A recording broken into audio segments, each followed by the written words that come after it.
What is up guys, Danny this side. So in this video, I'm going to show you how to move tickets to Backlog in Jira. So first off, head over to Google or any browser and then in the search bar, type in Jira. After typing, you will see this first official website of Jira. Simply give it a click.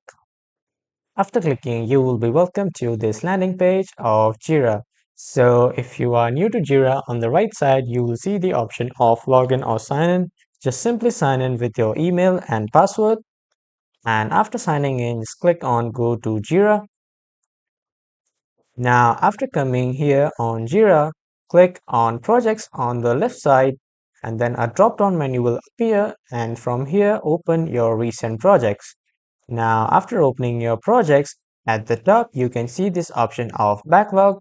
Here in the Backlog, all these items are there which are not currently running or not currently are in use. So here you will see all your tickets. Just simply select and drag and drop your tickets and then move to Backlog. I'll show it again.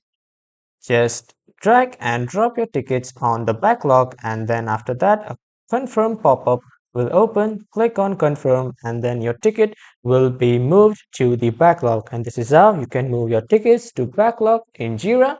That was all for this video everyone. Thank you for watching.